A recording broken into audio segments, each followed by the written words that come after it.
حزقیل 39واں باب۔ پس اے آدم زاد، تو جوج کے خلاف نبوت کر اور کہہ، خداوند خدا یوں فرماتا ہے، دیکھ اے جوج روش اور مسک اور توبل کے فرمان روا، میں تیرا مخالف ہوں اور میں تجھے پھرا دوں گا اور تجھے لیے پھروں گا اور شمال کے دور اطراف سے چڑھا لاؤں گا اور تجھے اسرائیل کے پہاڑوں پر پہنچاؤں گا اور تیری کمان تیرے بائیں ہاتھ سے چھڑا دوں گا اور تیرے تیر تیرے دہنے ہاتھ سے گرا دوں گا۔ تو اسرائیل کے پہاڑوں پر اپنے سب لشکروں اور حمایتیوں سمیت گر جائے گا، اور میں تجھے ہر قسم کے شکاری پرندوں اور میدان کے درندوں کو دوں گا کہ کھا جائیں۔ تو کھلے میدان میں گرے گا، کیونکہ میں ہی نے کہا، خداوند خدا فرماتا ہے۔ اور میں ماجوج پر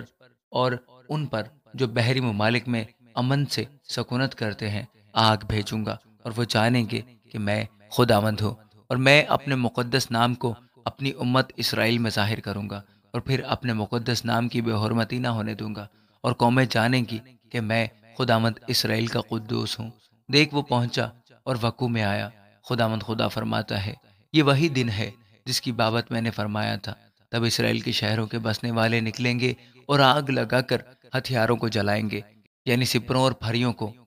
کمانوں اور تیروں کو، اور بھالوں اور برچھیوں کو، اور وہ 7 برس تک ان کو جلاتے رہیں گے، یہاں تک کہ وہ نہ میدان سے لکڑی لائیں گے اور نہ جنگلوں سے کاٹیں گے، کیونکہ وہ ہتھیار ہی جلائیں گے، اور وہ اپنے لوٹنے والوں کو لوٹیں گے اور اپنے غارت کرنے والوں کو غارت کریں گے، خداوند خدا فرماتا ہے۔ اور اسی دن یوں ہوگا کہ میں وہاں اسرائیل میں جوج کو ایک گورستان دوں گا، یعنی راہ گزروں کی وادی جو سمندر کے مشرق میں ہے،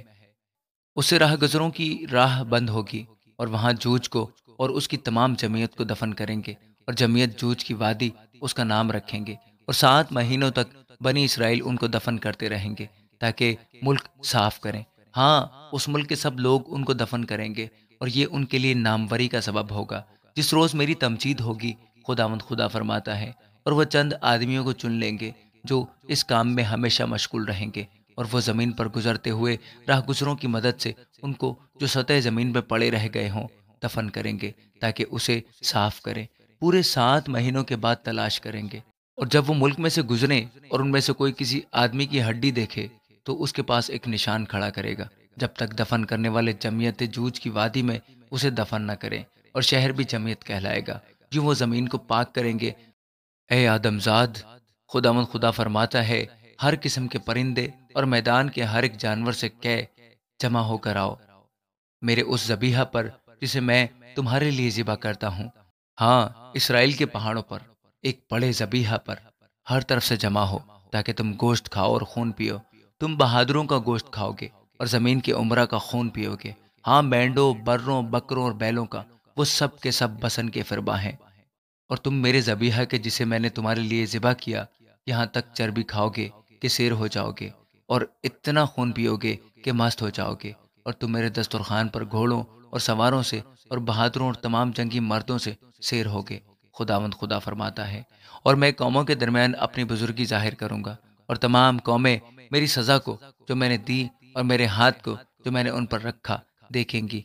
اور بنی اسرائیل جانیں گے کہ اس دن سے لے کر آگے کو میں ہی خداوند ان کا خدا ہوں۔ اور قومیں جانیں گی کہ بنی اسرائیل اپنی بد کرداری کے سبب سے اسیری میں گئے، چونکہ وہ مجھ سے باغی ہوئے، اس لیے میں نے ان سے منہ چھپایا اور ان کو ان کے دشمنوں کے ہاتھ میں کر دیا، اور وہ سب کے سب تلوار سے قتل ہوئے۔ ان کی ناپاکی اور خطا کاری کے مطابق میں نے ان سے سلوک کیا اور ان سے اپنا منہ چھپایا۔ لیکن خداوند خدا یوں فرماتا ہے کہ اب میں یعقوب کی اسیری کو موقوف کروں گا اور تمام بنی اسرائیل پر رحم کروں گا، اور اپنے مقدس نام کے لیے غیور ہوں گا، اور وہ اپنی رسوائی اور تمام خطا کاری جس سے وہ میرے گنہگار ہوئے برداشت کریں گے۔ جب وہ اپنی سرزمین میں امن سے بود و باش کریں گے تو کوئی ان کو نہ ڈرائے گا، جب میں ان کو امتوں میں سے واپس لاؤں گا اور ان کے دشمنوں کے ملکوں سے فراہم کروں گا، اور بہت سی قوموں کی نظروں میں ان کے درمیان میری تقدیس ہوگی، تب وہ جانیں گے کہ میں خداوند ان کا خدا ہوں۔ اس لیے میں نے ان کو اقوام کے درمیان اسیری میں بھیجا، اور میں ہی نے ان کو ان کے ملک میں جمع کیا، اور ان میں سے ایک کو بھی وہاں نہ چھوڑا، اور میں پھر کبھی ان سے منہ نہ چھپاؤں گا، کیونکہ میں نے اپنی روح بنی اسرائیل پر نازل کی ہے، خداوند خدا فرماتا ہے۔ آمین۔